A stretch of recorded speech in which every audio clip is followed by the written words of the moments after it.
Bendiciones una vez más. Qué gozo, qué gusto, qué alegría estar aquí en la casa de Dios compartiendo. Y no compartiendo cualquier cosa, compartiendo las cosas de Dios. Sobre todo los conocimientos que adquirimos y los que reafirmamos o refrescamos, porque los recordamos. Todos están aquí en su santa palabra. Oremos en breve antes de asumirla. Padre Santo, gracias una vez más por este día, gracias por los que estamos, por los que no han podido estar por alguna razón, sé con ellos. Pero te damos gracias porque permites nuestra santa comunión. Te pedimos que en esta hora, Señor, tu Espíritu Santo se mueva y podamos nosotros asimilar lo que vamos a leer, lo que vamos a decir. Que sea palabra tuya, Señor, nada humano intervenga. Solo tú, Dios, hablándonos a nuestras mentes, nuestras conciencias y siempre iluminando nuestro camino de santidad para siempre manifestar más tus cualidades, tus características a través de nuestra vida. Bendice todo cuanto falta del culto y bendice nuestras vidas hasta que tú, Señor, nos llames a tu reino. En el nombre de Jesús. Amén. Bueno, hermanos, vamos a asumir la palabra de Dios y vamos a leer como texto áureo, o sea, texto dorado, texto fundamental, en el Salmo 51:7, porque vamos a ver otra porción. En el Salmo 51, versículo 7, la palabra de Dios nos dice lo siguiente. Salmo 51:17, perdón. Dice, los sacrificios de Dios son el espíritu quebrantado, al corazón contrito y humillado, no despreciarás tú, oh Dios. Esto podemos nosotros estar sacrificando cualquier cosa a Dios, nuestro tiempo, nuestra alabanza, pero realmente valiosos entre todos esos sacrificios que nosotros a veces hacemos por Él, valiosos son estos que Él menciona aquí. Un espíritu realmente quebrantado y un corazón contrito y humillado. Eso para el Señor son sacrificios fundamentales y realmente admirables, considerables. Y esto lo hago porque voy ahora a asumir una porción bíblica donde hablamos de una persona que en estas condiciones se acercó a Dios. Vamos a ir a la palabra de Dios en Marcos capítulo 7 y vamos a leer los versículos del 24 al 30. Marcos 7, versículos 24 al 30. La fe de la mujer sirofenicia, dice aquí, la fe de la mujer sirofenicia. Yo diría, y pudiera bien ser el título de esta meditación, o de esta palabra que vamos a ver, la fe poderosa que rompe barreras. Dice aquí, levantándose de allí, se fue a la región de Tiro. Estamos hablando de Jesús. Estaba en cierto lugar y luego de ahí pasó a la región de Tiro y de Sidón. Y entrando en una casa, no quiso que nadie lo supiese, pero no pudo esconderse, porque una mujer cuya hija tenía un espíritu inmundo, luego que oyó de él, vino y se postró a sus pies. La mujer era griega y sirofenicia de nación, y le rogaba que echase fuera de su hija al demonio. Pero Jesús le dijo, deja primero que se sacien los hijos, porque no está bien tomar el pan de los hijos y echarlo a los perrillos. Respondió ella y le dijo, sí, Señor, pero aún los perrillos debajo de la mesa comen de las migajas de los hijos. Entonces le dijo, por esta palabra, ve, el demonio ha salido de tu hija. Y cuando llegó ella a su casa, halló que el demonio había salido y a la hija acostada en la cama. Padre, no tenemos manera, queremos dar más, queremos bendecirte más, queremos agradecerte mucho más. Sabemos que no, lo que tú mereces realmente no llegamos todavía en nuestra condición actual, pero realmente mira nuestros corazones y mira que eso es lo que queremos hacer. Mira que ese es nuestro deseo. Iglesia escogida, iglesia que está bajo la unción de Dios, escogida para morar en este mundo, en este tiempo y con una misión. Hay momentos en que la vida se pone dura, ¿verdad? Momentos en que parece que se cierran puertas, las circunstancias se estrechan, realmente la necesidad aprieta, el dolor a veces nos no nos da tregua y la solución parece no aparecer por ningún lugar a los problemas que tenemos. Esto es realmente así en la vida. Pero este pasaje nos habla de una persona. Y claro, nos habla de la experiencia fundamentalmente de esta persona, pero nos habla de Jesús, obrando siempre con el amor, que es su constitución por naturaleza. Él es amor. Y nos habla de cómo Él opera ante personas con este tipo de necesidades. Esta persona que no tenía ni credenciales ni posición ninguna dentro del pueblo de Dios. Esta persona que no tenía ningún rango social de distinción, pero tenía algo que a veces en el pueblo de Dios esperamos que algunos lo tengan y no lo tienen. Esta mujer tenía una fe que era viva. Estuvimos hablando de la fe en la predicación anterior, de ese tipo de fe que se mueve, de la fe que no está quieta, la fe que no es pasiva. Esta persona tenía una fe viva y con esa fe vino postrándose en una actitud de total quebrantamiento. Así trajo ella su alma, su espíritu, su fe a los pies de Cristo. Sin linaje. Recuerden que estamos hablando de una mujer sirofenicia, después voy a explicar esto. Sin linaje, sin recomendación de nadie ni nada que ofrecerle a Dios en su presencia allí, más que la súplica que venía a poner a sus pies. Esta era una mujer que fue respondida, fue tratada y liberada de su necesidad, que no era ella precisamente, ella venía a interceder por una hija endemoniada. Jesús la atendió. Jesús no le dijo, ven mañana, yo tengo la oficina mía ahí en tal calle, ve a mi secretario, dale por escrito lo que tú necesitas. Y entonces yo cuando tenga un tiempo, yo voy a considerar esa petición tuya y yo veré qué puedo hacer por ti. Yo lo haré tan pronto pueda. Eso no le dijo Jesús. Esa es la forma en que actúan muchos hombres. Hombres y mujeres, cuando digo hombres es género. Esa es la forma en que actúan muchas personas con determinados rangos. Personas que están acostumbradas a ver gente venir a ellos a pedirle un favor, a pedirle una ayuda. Pero en sus posiciones a veces obran así. Y desdichadamente a veces, incluso en el pueblo de Dios, vemos personas que actúan así. Jesús no le dijo nada de eso. Cuando la fe es genuina, cuando la fe realmente es limpia, es sincera, no necesita rangos, ni permisos, ni peldaños, no necesita ningún tipo de escalón que le ayude a ascender para tocar el corazón de Jesús, para recibir su atención, su consejo y su ayuda. La fe verdadera, Dios la distingue desde la distancia.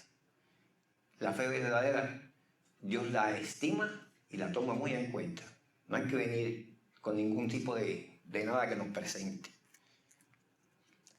Nuestra fe, y es bueno que hoy lo digamos y lo recordemos, nuestra fe no se detiene ante ningún obstáculo. Nuestra fe ve el obstáculo y sabe que Dios es superior al obstáculo. Nuestra fe no ve el obstáculo desde nuestra posición humana. Ve el obstáculo. Cuando un cristiano ve un obstáculo, puede ser grande, puede ser un tremendo escollo en el camino, pero lo que primero que piensa es, pero por encima de mis fuerzas está el poder de Dios para vencerlo, porque yo soy hijo de Dios o hija de Dios. Eso es lo que hace el cristiano cuando uno está. Desdichadamente todavía muchos, mira ahora esto que hago. No. Quizás tú no sepas qué hacer, tírate en oración. Dios te dirá qué hacer. Dios te dirá qué hacer. Eso es vivir la fe. Nuestra fe no se detiene ante obstáculos y no se ofende. Porque escuchen lo que le dijo Cristo. Perrilla. Le dijo perrilla. Cristo es ofensivo. Cristo lo que quería era insultarla. Vamos a ver por qué Cristo le dijo perrilla. No se detiene ante la ofensa, pero sigue adelante. Persiste hasta ver manifestarse el poder de Dios. Sigue adelante, aunque el problema se trate de enfrentar un demonio y echarlo fuera. No lo vamos a enfrentar en nuestra naturaleza, lo vamos a enfrentar en nuestra condición. Nuestra naturaleza es cristiana, nuestra naturaleza es humana, nuestra condición es cristiana. Eso es lo que tenemos que aprender. ¿Problema? No. El problema es para la naturaleza humana. la oportunidad de demostrar que mi fe es fuerte, eso es en naturaleza cristiana y de condición cristiana. Y somos cristianos y cristianas en esta hora. ¿Qué características entonces podemos decir que tiene una fe que logra tocar el corazón de Dios aun cuando todo parece estar en contra? Porque para esta mujer todo parecía estar en contra. Dice la Escritura que esta mujer oyó y vino. Es decir, que una fe que busca a Jesús, aún en medio de la gran desesperación, es una característica de la verdadera fe. Una fe que no sale corriendo asustada. Una fe que no se vuelve loco o loca la persona porque, ¿qué hago?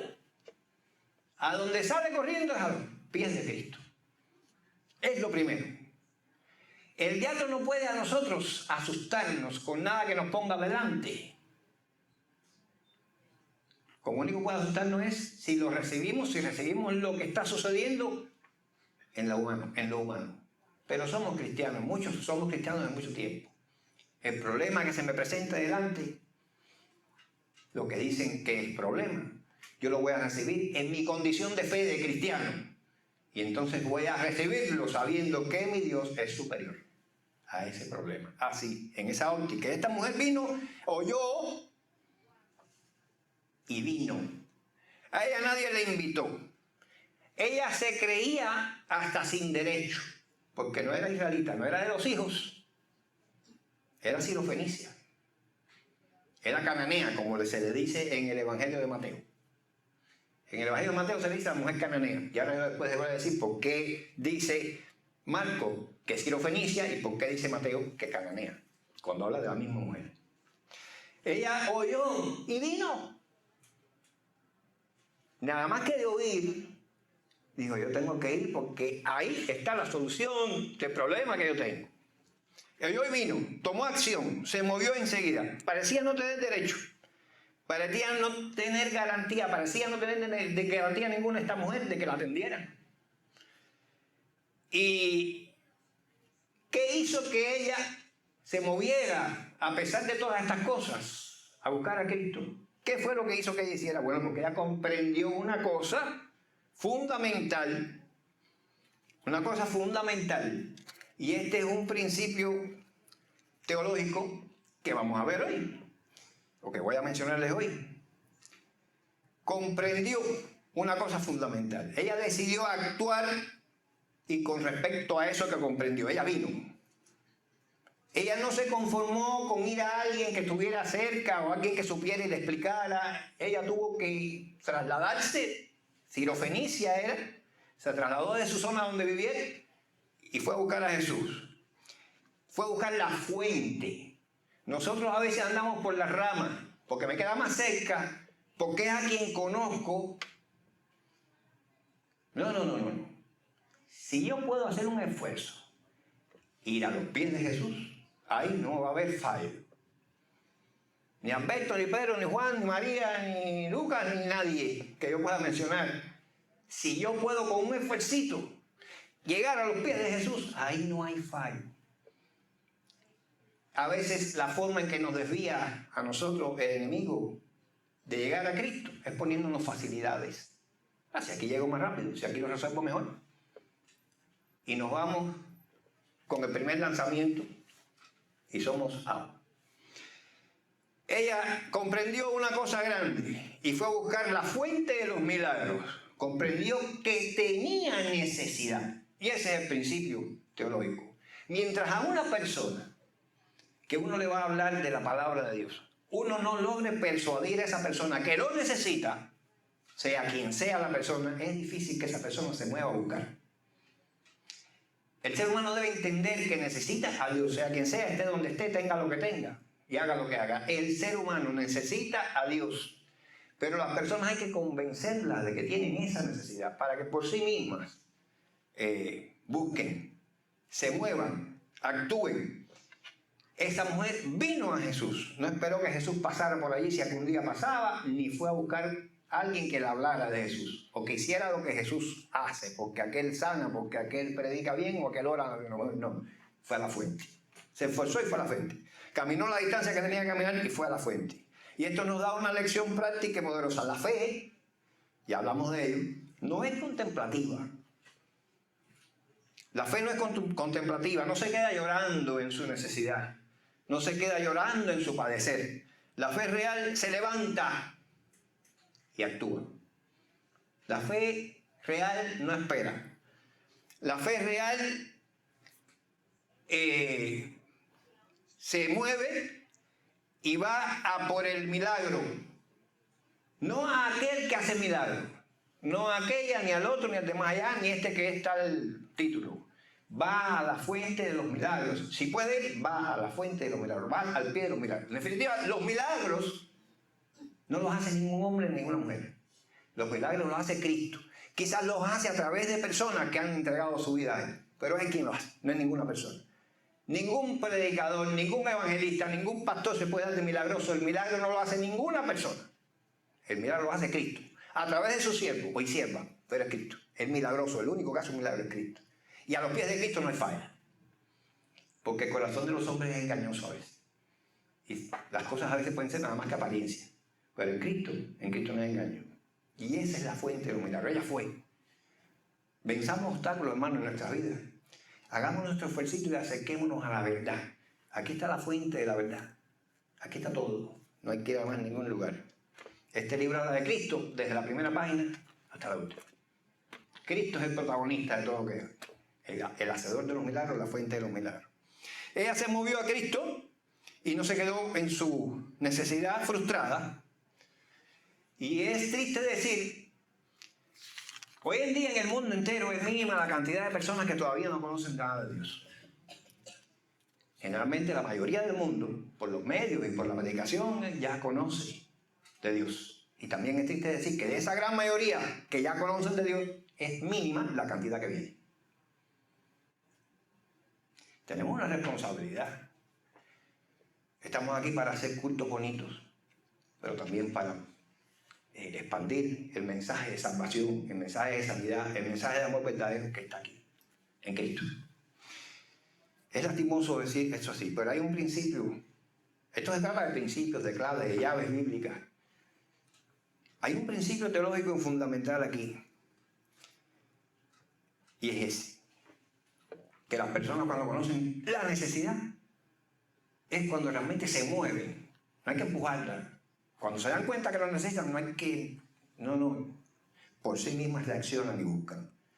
Hay que saber, a partir de cómo lo hacía Jesús, de cómo lo hacían los discípulos, hay que saber cómo llevarle la comprensión de esas necesidades a cada persona, porque estamos aquí para predicarle al mundo que no conoce a Dios, predicarle de Él y hablarle de Él. Cuando la persona reconoce esto, eso puede ser el detonante de una fe poderosa. No importa la persona quién sea ni lo que haga, si es rica o es de clase media o pobre, si tiene esta necesidad y actúa y va a Cristo, eso puede ser el detonante de un tremendo hombre o mujer de Dios en esta tierra, que hace mucha falta, cada vez al menos. Hay una aplicación sencilla y es esta. No importa la condición, ni cómo te halles, ni cómo te sientas, no, corre a Cristo. Corre a Cristo siempre, en todo momento primero, porque lo necesitas. Nuestra fe no solamente rompe barreras culturales y sociopolíticas, también rompe barreras espirituales. Y las barreras que había entre esta mujer y Cristo eran fuertes. Las barreras que había entre esta mujer y los discípulos que estaban allí presentes eran fuertes. Esta mujer era griega, sirofenicia, y Jesús era judío. ¿Qué pasa? Que Marcos y Mateo escriben sus evangelios a destinatarios diferentes. Mateo le escribió su evangelio a los judíos. Y los judíos conocían a los fenicios y a los cananeos, pero conocían mejor la denominación cananeo. Los fenicios descienden de los cananeos. Y los cananeos en toda la historia fueron enemigos acérrimos de Israel. Entonces Mateo le escribe a los judíos, para que tengan una mejor idea de quién es la mujer y con quién está tratando Cristo, la menciona como cananea. Pero Marcos le escribe su evangelio a los gentiles, es decir, a las naciones no judías. Le escribe su evangelio a los romanos, a los griegos, etc. Y esta mujer era de ascendencia griega. De ascendencia griega y hablaba griego. Los fenicios descienden de los griegos, ella era sirofenicia. Por eso es que a los romanos, Marcos le dice que esta mujer era sirofenicia. Porque entonces los romanos tienen una mejor comprensión de qué tipo de mujer es, de dónde viene y qué pasa en las culturas entre ellos. No es como dice mucha gente por ahí que leen uno dice una cosa, otro dice otra. La Biblia tiene contradicciones, ni una. Y mire que he estudiado más de 300 contradicciones en la Biblia. Ni una contradicción de las que se le asignan a la Biblia deja de tener una respuesta lógica. Ni una. Está por venir la persona que me diga, mira esta contradicción que tiene la Biblia. No hay. No hay. Hasta el momento no hay. Si se me apareciera alguna nueva, ya les digo que he estudiado como 300 y pico, si se me apareciera alguna nueva, yo estoy seguro que yo le voy a encontrar la respuesta, porque el Señor es todopoderoso, es sabio, es real, y la fe está basada en un Señor que ha demostrado su fidelidad y su palabra fiel, que lo ha demostrado. Yo estoy convencido que no hay una contradicción que yo no pueda responder, hasta el momento, estudiándolo, no porque yo sepa, sino porque está aquí la respuesta, porque está aquí, porque está en la historia.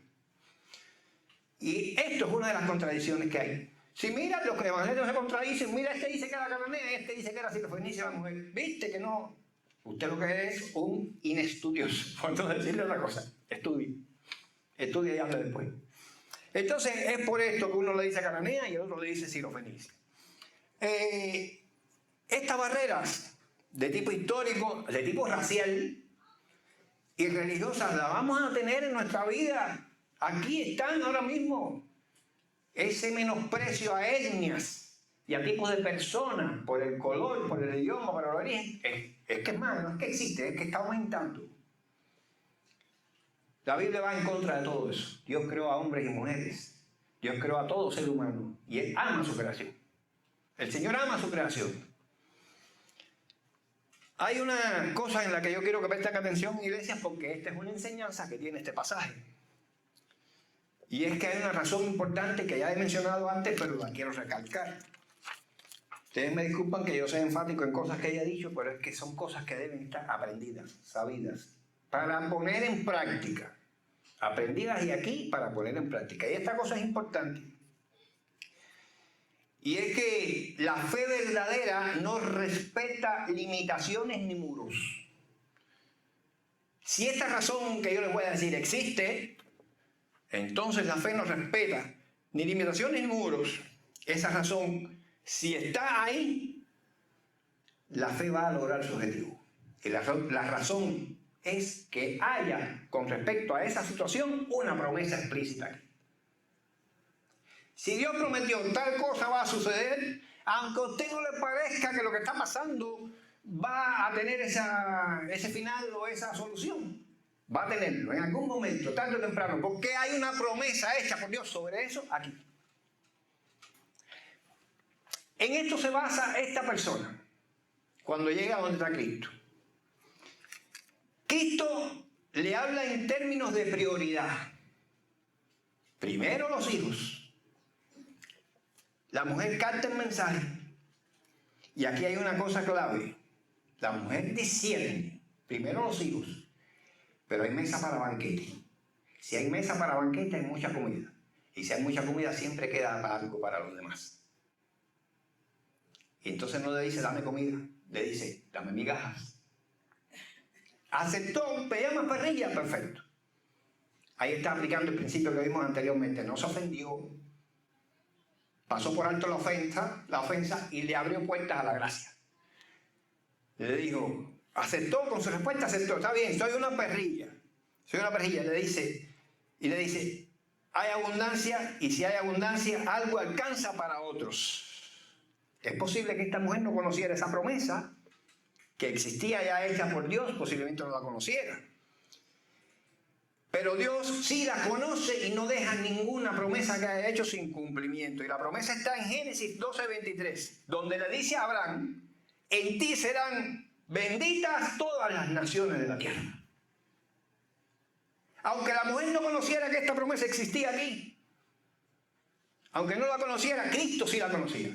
Y cuando la mujer le dice, perrilla, pero por lo menos migajas, Cristo reconoce que está hablándose de algo de lo que Él ya trató y estableció un decreto sobre eso. Todas las naciones de la tierra van a ser benditas en ti. Y la mujer está viniendo a esa palabra, a esa fe. Porque Abraham es el padre de la fe, no lo olvidemos. Esa promesa se le hizo a Abraham. Puede que sí la conociera, la promesa, y entonces ella discierne que aunque Israel tiene prioridad, pero no tiene exclusividad absoluta. Para los perrillos también hay. Está bien que coman primero los hijos, pero para mí tiene que haber por lo menos migaja, porque está aquí.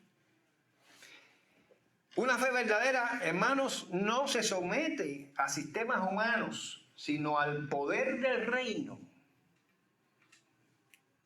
La interpretación de esto es que la mujer entiende que aunque ella no lo plantea teológicamente, entiende que el plan de Dios siempre incluyó a los perrillos también.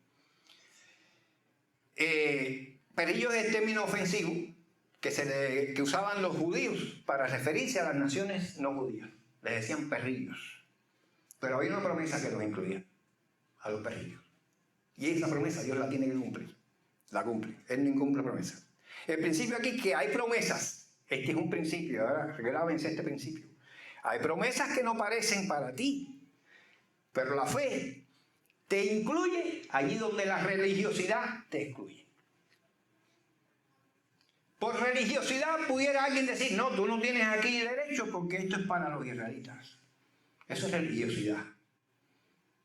La fe verdadera te incluye donde la religiosidad, que no es fe verdadera, te excluye. Este es un principio teológico. Esta es una imagen doméstica que utiliza el Señor Jesús aquí para hablarle. Le usa una metáfora para hablarle a la mujer. Pero la metáfora es justamente probando su fe. Probando su fe no porque Él no la conoce. Dios sabe cómo es nuestra fe. Está probándosela a ella misma. Hasta dónde llega. Hasta dónde tú eres capaz de aplicar la fe que tienes. Hasta dónde estás dispuesta a pedir con el derecho de fe. No con el derecho legalista de los humanos. Con el que te da la fe genuina. Hasta dónde vas a llegar. La fe genuina persevera ante lo que parece un rechazo, porque la respuesta de Jesús no fue nada suave, no fue precisamente suave. Le dijo, deja primero que se sacien los hijos. Tú eres un perrillo. Pero esto realmente era una prueba, y el punto crítico en este pasaje es el siguiente. La fe superficial.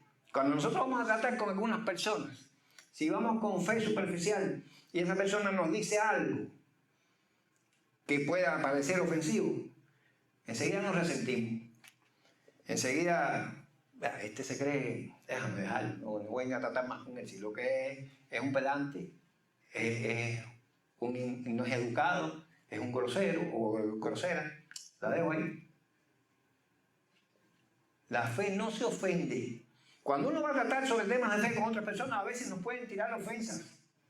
Pásela por alto. Si usted de verdad está evangelizando, pase por alto la ofensa. No se inquiete su espíritu, Usted lleva un objetivo y Dios está ahí con usted. Somos enviados, somos coadjutores del reino, dicen Corintios, que somos coadjutores, colaboradores del reino. Tenemos que hacer nuestra misión. No nos podemos dejar llevar por el primer traspié que nos pone Satanás, que es el interesado de que este reino no se expanda. Entonces, ella no se ofende, la fe de ella era profunda, ella persevera, es algo que nos enseña este pasaje, a perseverar. Ella persevera, y el principio teológico aquí es que ella no hace tres cosas que normalmente hacen algunas personas cuando van a evangelizar. Ella no hace tres cosas. ¿Qué hacen las personas cuando evangelizan? A veces se van, abandonan el intento. La tercera es, se dejan herir, se frustran, se dejan afectar por la ofensa que pueda venir. Y la otra es que empiezan a enredarse en cuestionamientos. No, pero si tú, no, pero si yo, no, yo sí soy, no, pero tú no eres. Eso no se hace. Y eso no lo hizo ella. Ella se quedó. Ahí se quedó. Ella resistió aquella palabra dura de que le dijo perrilla. Y ella insistió. Se quedó, resistió e insistió. A veces parece, hermanos, que Dios se quede en silencio o que Dios nos responde de una manera desconcertante. Cuando estamos tratando con otras personas, ahí está el Espíritu moviéndose. Cuando uno está evangelizando, cuando uno viene a los pies de Cristo, Cristo nos pone pruebas a veces. Y cuando uno va a tratar con la humanidad también nos pone pruebas. Con las pruebas de Cristo nos está probando para que esas pruebas en el mundo no nos afecten y podamos cumplir con nuestra misión. Entonces, cuando uno está tratando con personas, a veces suceden estas cosas que nos desconciertan, son desconcertantes respuestas que uno... Entonces, no se desanime, mi hermano, siga usted con su plan. No es un rechazo, probablemente es una prueba de tu fe. A ver hasta dónde llegas. Cuando estamos hablando con una persona y tratando de evangelizarla, ahí el tema no está solamente en lo físico, ahí hay espíritus moviéndose. Hay ángeles alrededor de todo eso, en pro y en contra, buscando por dónde meterse para que la obra tenga su dificultad. Y los ángeles buscando, intercediendo para que uno pueda avanzar. Por eso es que el evangelismo a veces se hace. En el evangelismo hay una regla, hay un principio que no debe ser menos de 2. Debe ser de 2 o 3. Porque cuando se llega a un lugar a evangelizar a alguien, ahí viene el niño, como decimos en buen español cubano, joder. Ahí viene el ruido que sonó porque alguien llamó por teléfono, otro vino a la puerta, ahí vino el que nunca pasaba a tocar la puerta para algo. Ahí vino el que, no sé, siempre. Entonces, uno de los dos que están evangelizando debe estar constantemente orando y previendo, atendiendo. Si es un niño, entretenga al niño para que tu compañero de evangelismo pueda evangelizar. Si es alguien que hay que atender, un vecino que hay que resolver algo, ve y ayuda a la persona que tú estás ocupado. El de la casa, ¿no? Mira, ella está ocupada ahora mismo, está atendiendo, yo le puedo recibir esto. El otro está tratando de que no haya interrupciones en el momento, por eso se lleven 2 o 3. Y generalmente, si son 2 o 3, debe ser una pareja. Porque está feo que viva una mujer sola en la casa y lleguen 2 hombres a sentarse dentro de la casa a hablar con una mujer. Es decir, eso es ética. Pero bueno, eso ya son cosas del evangelismo. Pero siempre sucede así, hay que evitar que haya los tropiezos, evitarlo lo más posible. Entonces no se desanime, pruébense a ustedes mismos y lleguen con su fe, que esa es la aplicación. Saber que no va a haber nunca va a haber una, ¿cómo se llama? La estela esa que ponen para que pase al evangelismo, nunca se le va a poner esa alfombra roja para que pase. Gracias. Nunca se le va a poner esa alfombra roja para que pase. El evangelismo va a encontrar escollos. Hay quien los pone. Ahí está el que los pone. Pero está también el Espíritu Santo que nos ayuda, los ángeles que nos ayudan. Si algo sucede en el momento en que estás hablando con una persona, algo que te sorprende, que te asombra, que te contraría, sencillamente, quédate. Continúa adorando, continúa creyendo y continúa clamando a Dios.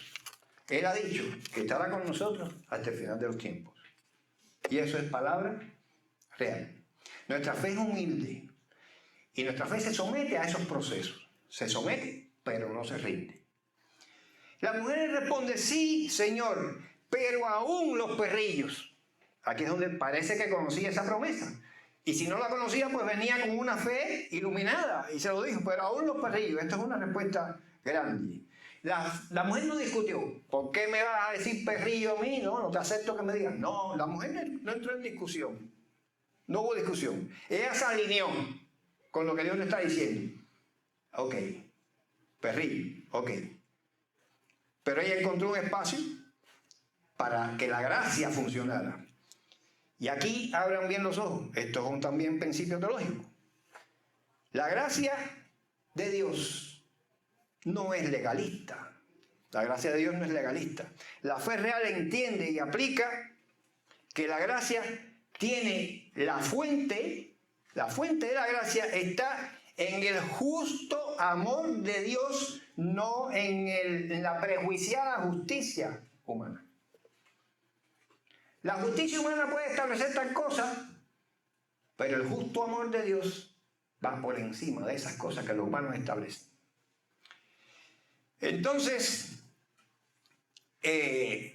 Dios está probándola. Viniste hasta aquí, eres sirofenicia, y Dios con esa pregunta lo que está probándola, vence con tu fe este prejuicio que hay contra ti. Voy a ver si de verdad tu fe vence este prejuicio que hay contra ti y tu raza, contra ti y tu ascendencia. Yo voy a probar tu fe. Y entonces ella sencillamente no exigió, no se justificó, no manipuló nada. Ella se humilló, pero tuvo, desde esa actitud humilde, no se detuvo, no echó para atrás. A veces ustedes quizás han oído eso de que lo cortés no quita lo valiente. Bien, pues una fe humilde no significa que esa fe no tenga poder. La humildad no significa que vamos en todo el poder que Dios nos ha infundido por medio del Espíritu Santo, que mora en nosotros para hacer nuestra función. Con humildad. No hay que echar copería, no hay que representar poderes de ningún tipo, ni dones, ni dotes. Sencillamente, soy un siervo humilde del Espíritu Santo, que es a quien yo te estoy presentando. Yo no te me estoy presentando a mí, yo no te estoy presentando a una iglesia, yo no te estoy presentando a una denominación, yo te estoy presentando al Espíritu de Dios que mora en mí, que habla las palabras del reino. A ese es al que yo te estoy presentando. Entonces, un principio bíblico es que la humildad posiciona correctamente a la fe para recibir de Dios.